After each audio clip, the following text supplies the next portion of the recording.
Voiceover In and Out. I'm going to start talking today about various input methods. We're not really going to get into keyboards very much because, as Trainer Cliff said, he's going to make a recording. I will give a summary of it or, a rundown, but I'd rather give a little bit of some voiceover feedback in an audio recording that'll give them a little bit better, idea of how the navigation works with voiceover per se. So, that's Cliff, what you could just give a little teaser. We're just going to give a brief little summary of it. Yep. And then the other thing is I have asked Trainer Lynn to discuss handwriting. Which is awesome. Which is, awesome if you know how to write. And so we're going to go over that a little bit. We might talk about Braille displays a little bit here today. The other thing I want to do is I want to start, but we will have to continue this on Monday. It won't get all done today. I want to start this little thing, and it's based upon the idea of using third-party apps on your iPhone besides the Apple ones, because up to this point, we've talked about all the built-in Apple apps. I love those. They work great with VoiceOver. But there's a lot of third-party apps out there that people like to use as well. And some of them are designed for folks who use VoiceOver. Others are just what we would consider quote unquote mainstream apps. That's probably a politically incorrect term nowadays, because just about everything's politically incorrect nowadays, but or they try to make you be politically correct, whatever. But you know what I mean by mainstream apps, apps that are used by the general public, not just VoiceOver users. And there's a lot of those that work well with VoiceOver also. We are in no way going to pretend that we know all of them. There's millions of apps out there. But what we are going to do, and the way we're going to present this, as we've done it every year, I think now for several years, is actually based on a popular trend on YouTube that people do. Tech people do these occasional videos and they say, what's on my iPhone, or what's on my iPad, or what's on my Apple TV? And essentially they just go down the list of apps that they have installed, give a brief overview of what those apps do and why they like them. We're going to do that same thing. And I'm going to have each of the instructors do that. Sarah, Lynn, Cliff, and then myself. All right. So I'm going to just briefly discuss input methods here. And then if Trainer Cliff has anything he wants to say about keyboards now, we'll give him the floor. If not, he'll just make the recording. But let me just tell you this. We believe very strongly, and if you haven't figured it out by now, we believe very strongly that it is absolutely critical to learn the touchscreen first, no matter what input method you prefer to use. The single exception to that would be someone who has such serious dexterity issues that they cannot use a touchscreen, or perhaps, maybe there are other issues there. People that do not have hands or do not have the use of their fingers, those kinds of things. Obviously, then you're not going to learn a touchscreen. In those cases, what you're going to do is you're going to use voice control, which is a totally different accessibility feature that really was not designed for use by anyone other than folks who cannot use a touchscreen. Okay. And that is a great feature. I'm not knocking it. It's such an important feature. And I absolutely applaud Apple for introducing it, a year or two ago. But it's in many ways still in its infancy. It's a very complex feature. And certainly if you needed it, it would be the thing to do. But it's not something we're going to teach here. Okay. With voice control, you can instruct your phone to swipe right, to open an app, to swipe left, to tap, to double tap. You can instruct it to do all these sorts of things. But I don't recommend it for anyone who has the ability to use a touchscreen. Okay. If you're concerned, and if you've taken this class up to this point, you have spent every week, multiple times a week, hearing about and learning about the touchscreen. So you're probably already past this, but I just want to revisit that, come full circle. If you have a friend, a family member, a coworker, who is planning on maybe getting a new iPhone for the very first time, or, you're still uncomfortable with it even after class, or next year, you know of a family member who, a friend, whatever, who wants to take the VoiceOver course the next time we offer it. encourage them to use the touch screen. It is the only way to truly get an idea of and a feel for the proper iOS experience. iOS was designed from the ground up to be a touchscreen device. In that introduction, he talks about the touchscreen because it's a new concept to people. But you remember, the iPhone is designed from the ground up to be a touchscreen device, and VoiceOver for iOS is designed from the ground up to be a gesture-based screen reader. So we always encourage the use of the touchscreen first. And that is why we have held off on talking about other input methods until now. And it's why we don't encourage people to use other input methods to navigate. Okay. Typing, yes. Navigation, I'd rather see people touch the screen and navigate and get the proper iOS experience to understand that, if something is located in the bottom right corner, I can literally reach up and I can tap in the bottom right corner. Now, again, there's always room for personal preference. Some people will do it the other way anyhow, and that's okay. But just make sure that you have this basic concept, all these, predictable patterns we talked about, and all these things, which I think, hopefully we've adequately shown you by now, because that's also going to enable two very important things. One, it's going to enable you to work with your sighted counterparts. A sighted family member says to you, well, the icon you're looking for, is bottom right of the screen. Or they say, I can't see the whole screen. I'm only seeing part of it. Well, then I need to three-finger scroll, three-finger scroll, those kinds of things. So that's the first thing it does. It enables you to more easily relate to sighted family members, friends, and coworkers. The second thing that it does is it allows you to explore any app. Okay. We're still going to teach these cafes because people learn differently. And, some people want to step-by-step in GarageBand or Keynote or Numbers, and that's fine. That's why we're doing this. We believe God has led us to do it. We're going to do it. We'll teach the cafes. But on the other hand, what we've given you already is this ability to do it yourself, to open up a new app for the first time that you've never seen before or never worked with, and explore that app, even without sight, and figure out how to use that app, and to make the necessary connections if you're reading a set of instructions designed for a sighted person. See, that is a very big pet peeve of mine. I do not believe, and I don't want to offend anybody, and I apologize, I'm not trying to do that. I do not believe instructions need to be modified for visually impaired users, not when it comes to VoiceOver and iOS. Other platforms I can't speak to, but not when it comes to VoiceOver and iOS, because if you know the basics of how to do something, then you can make that inference. Somebody says to you, tap on the green icon in the bottom right that is a plus symbol. Well, I'm going to go to the bottom right. I'm looking for an add button, and he said tap, so I got a double tap because I'm a VoiceOver user. There's no reason we can't take those standard instructions that everybody else is benefiting from and use them to our advantage and still learn from them. And that's hopefully what we have taught you here. And it's why the touchscreen is so important. Now, we call Cliff the keyboard king because he's got tons of them. He knows them inside and out. He knows the commands. He knows the shortcut keys. Basically, there are two kinds of keyboard commands.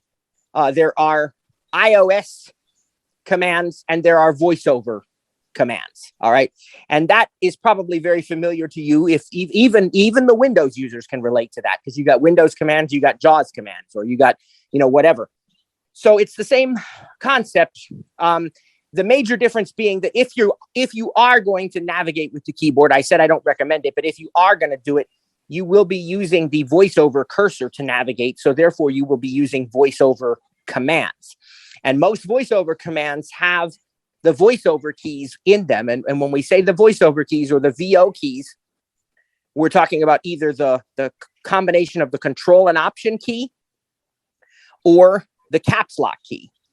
And Trainer Cliff and I both kind of feel the same way. We don't use the caps lock one. We use Control and Option. Nowadays, you don't even have to in a lot of cases because there's something he'll teach you about called Quick Nav.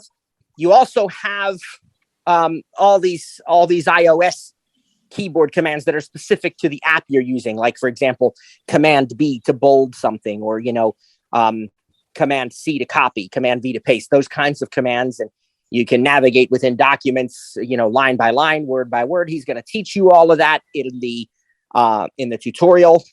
And he's also going to talk about recommended Bluetooth keyboards, because lots of people ask that question, what's a good keyboard to use? And of course, there are so many opinions on that. It really is an opinion question. Okay. Cliff and I both have used many of the Logitech. He's used more than I have, but we've both used many of the Logitech keyboards.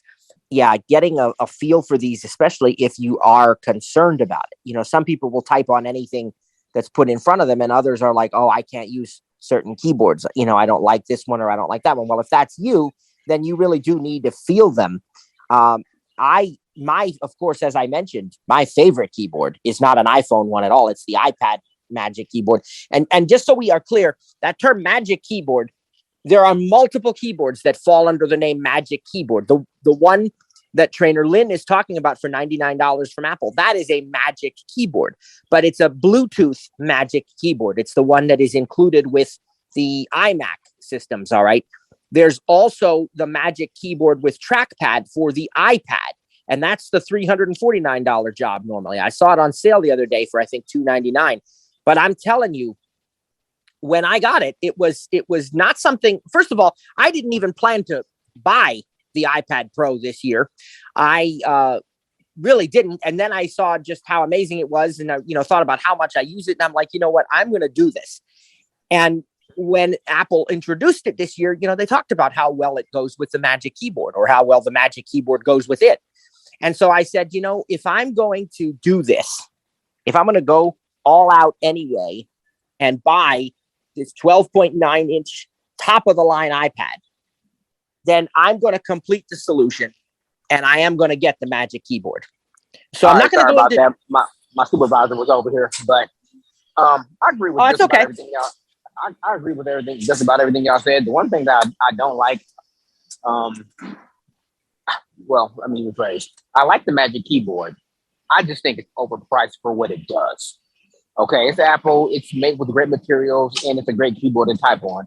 But like you mentioned, Logitech makes a keyboard, a lot of stuff for Apple, and their keyboard costs exactly the same, laid out exactly the same, but you compare it up to 3 devices.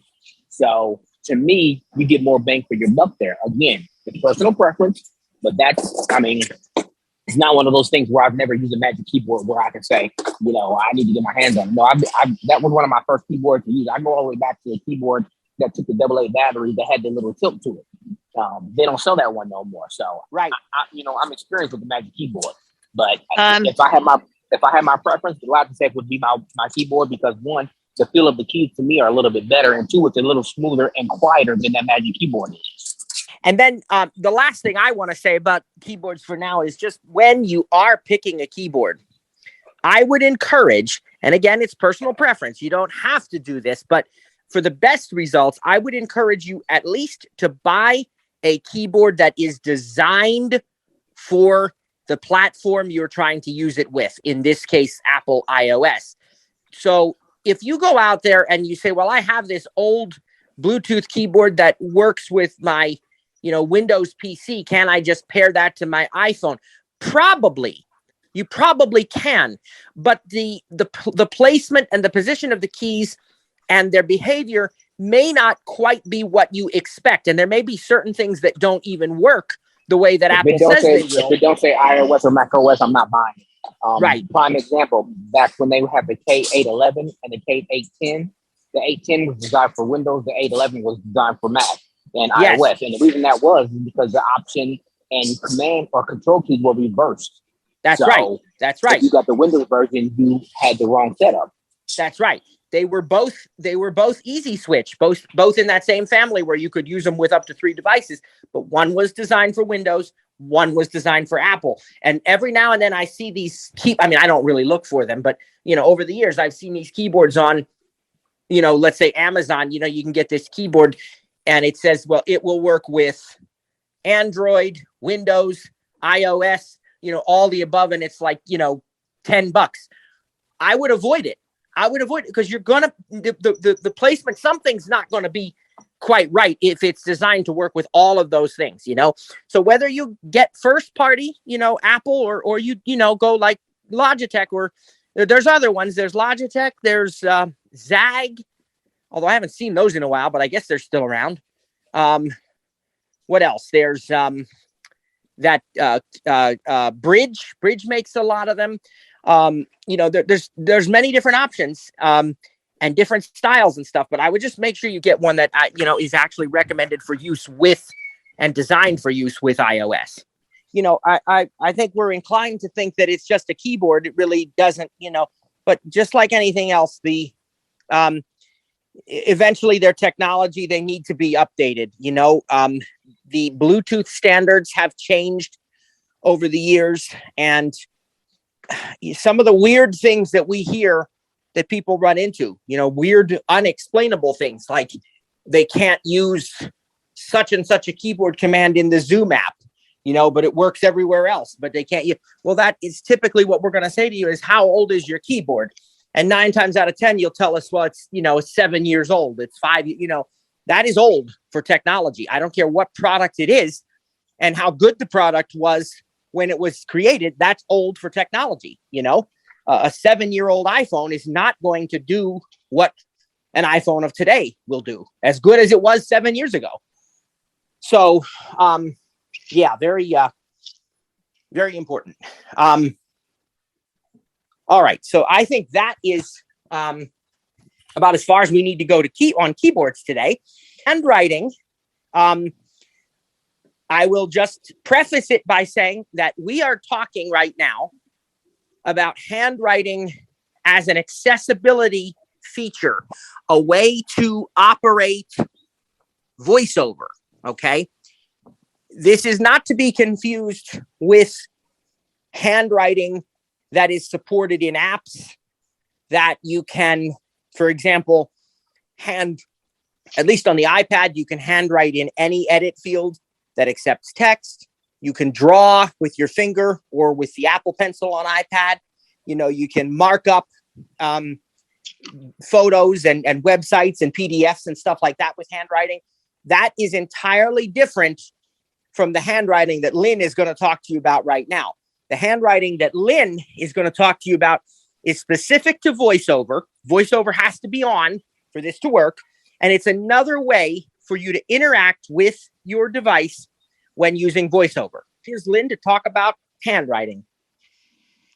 Hi, everyone.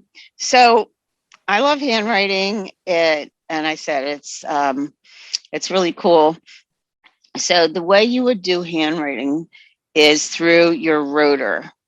The one thing I want to say, one caveat that I want to say, in order to do handwriting, you need to know how letters and numbers and punctuation are shaped. So if you once had vision or you have low vision, and you remember what the letters, capital, lowercase, numbers, and punctuation, what all that looks like, then you're good. But if you never had an idea of that, then there is a version of this that you can do with Braille. And I don't read Braille, so I'm not one to talk about that, but there is a counterpart with Braille.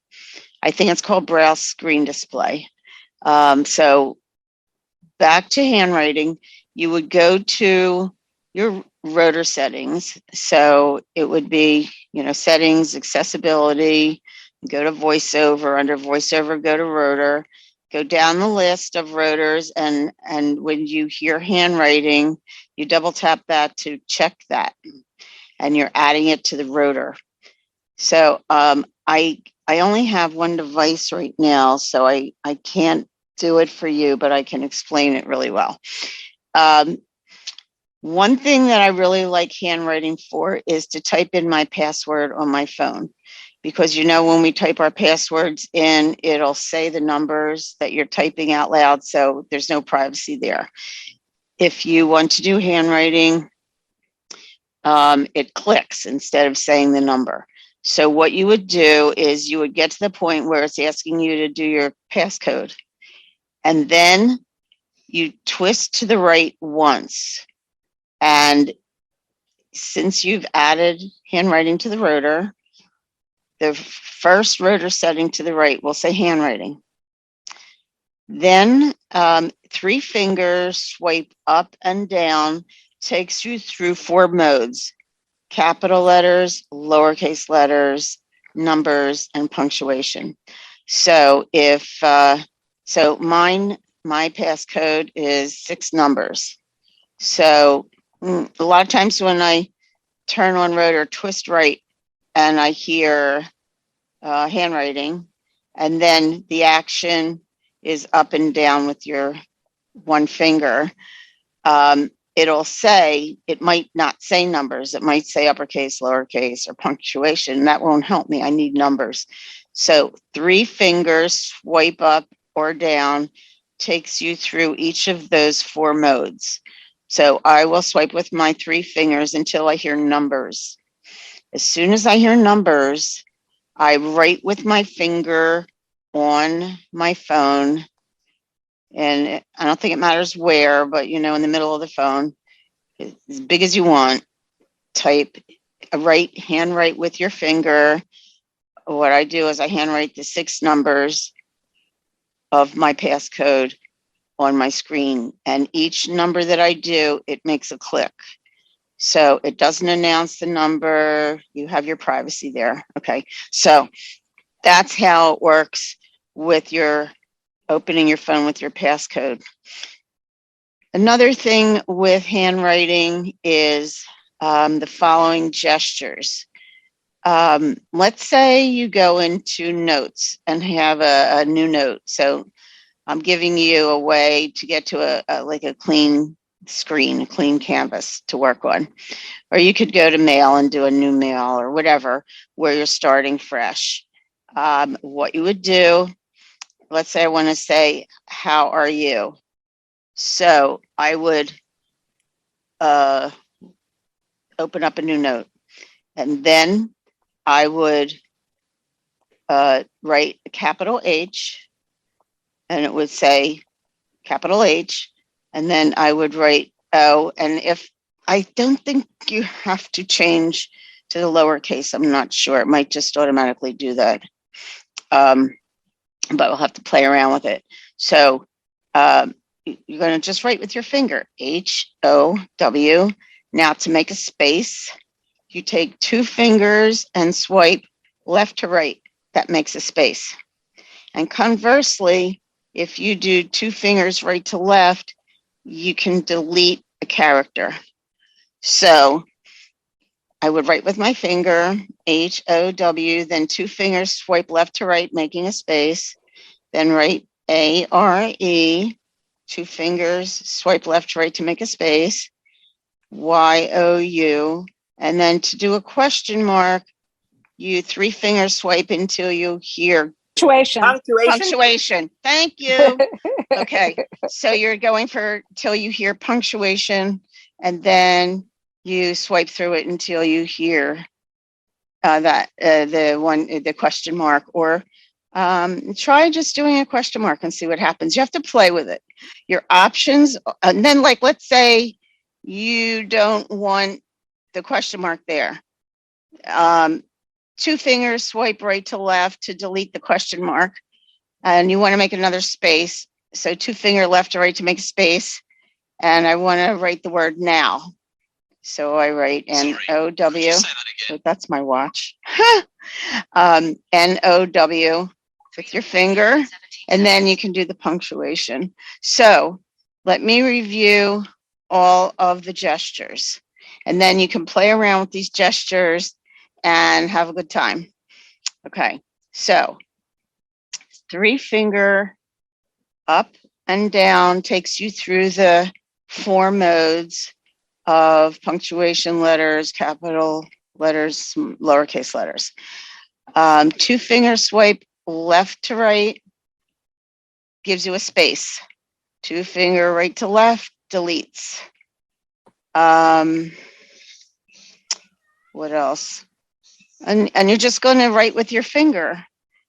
You know, if you're going to write numbers, you just go to numbers, 3 fingers up or down until you hear numbers. And you just write the numbers with your finger. And it'll say it after you, as you're writing it. So the good thing is you get feedback. It tells you what you're writing. And I think that's it. Did you happen to mention how you can use handwriting to find apps on the home screen? Oh, no, I did not. Thank you, because I haven't done that in a long time. So Yeah. when you're on the home screen, you can, like, let's say you want to find the app. I'm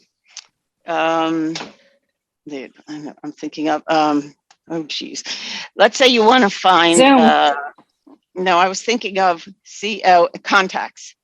So if you write a C, and it doesn't matter if it's capital or small, if you write a C, it'll start naming off all of your apps that start with C.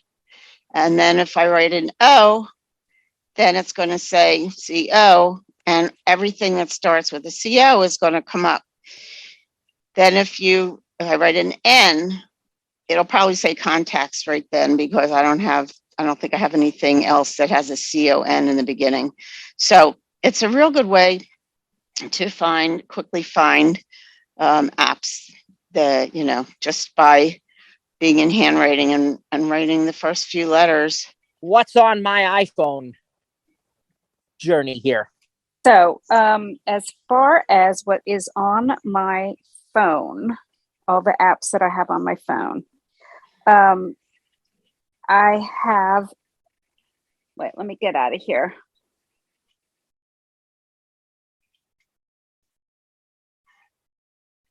Okay. I have all the normal ones that everybody has, you know, all the native ones. And then I have my bank. I have 3 different financial apps in here. I have Venmo, which I've never used. I have one here. It's called Merlin Bird ID that my brother told me about. That where you can, if you're hearing birds outside or inside, I guess, you can identify that bird. That this app will actually identify the bird for you just by its call. Oh, that's cool. Yeah, and give you all the information on that bird, and, you know, where its native environment is and all that kind of stuff. So that is pretty cool. Yeah, that's cool. There's Be My Eyes. There's Ira for getting help, finding things, getting around, reading labels, etc., etc. I have a scanners folder. I've got a Dream Pack folder. Being a Dream Writer, what is it called? Voice Dream Writer, Voice Dream Reader, Voice Dream Scanner, and then there's a fourth. Anyway, there's a fourth one that just has different voices on it. So I have that. I have a GPS folder, which has Soundscape in it. And what else does it have in it? Let's see. It has Around Me, Soundscape, Ariadne GPS, and Seeing AI. I have NFB Newsline, which is, I'm assuming a lot of people probably know this. It's a news app where you can get all sorts of magazines, and you just sign up for it for free.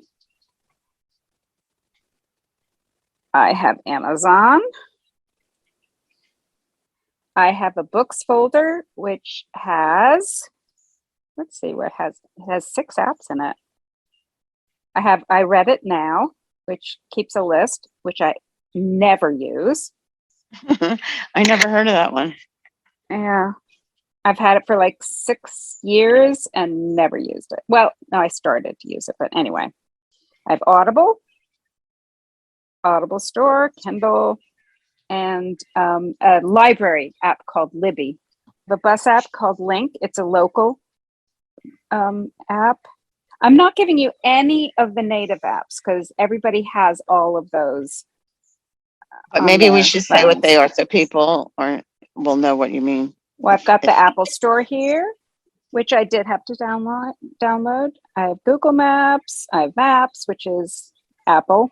I have Word, which I don't use. iTunes Store. I have the Seeing Eye Graduate app for, from when I got my couple of dogs. I have something called the Secret Garden. It's a store in California, in San Luis Obispo, which has wonderful herbal tea. That's cool. I've got the coronavirus app to tell me what's going on. ACB Link. TV folder, which has, I have Facebook there, which I barely use. And let's see, what's my, okay, on my TV app or folder, I have Prime Video, Hulu, Netflix, and just TV, which is Apple, and iMovie. So my first app is Messages, Bard Mobile. So Bard Mobile is my most used app, I would say. It's from the National Library Service. If you have an account with the National Library Service, their app is called Bard Mobile. And if you don't have one, you should get one. You should get one. You have free books and magazines that a lot of them are the same that Audible has, but we get them for free. Next, settings, notes, watch. So with my Apple Watch, I have a watch app that helps me customize it. Apple TV,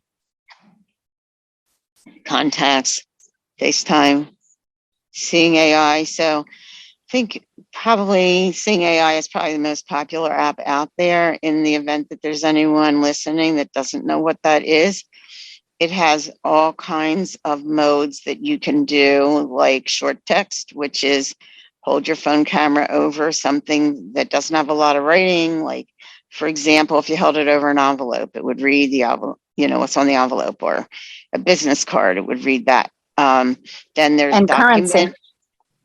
Right. Document, which will read a whole page of print. Currency. So it's real fast. If you put a bill under the camera, it'll read it right away. Scene, where it'll tell you what you're if you could see what you'd be looking at in the room. So like when I was in the Apple store and I would demonstrate this, it would say people standing at a table with computers. Then there's handwriting, which is really great.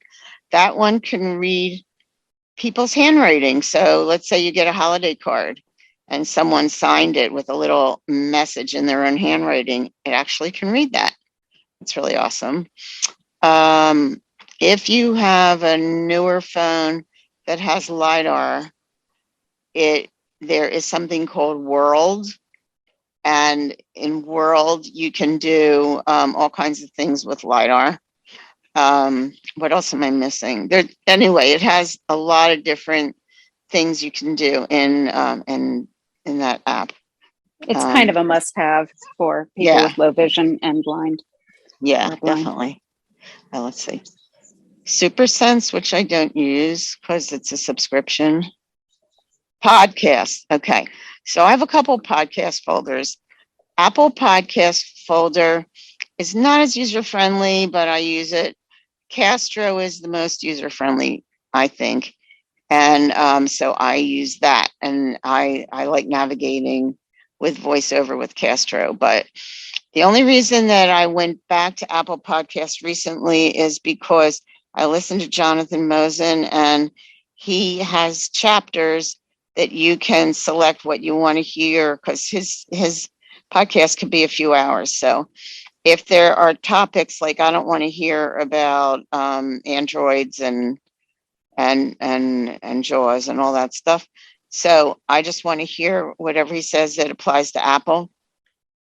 So you can pick and choose what chapters you want to hear, and I think that's easier in the Apple podcast app. But I love Castro I for do it. app.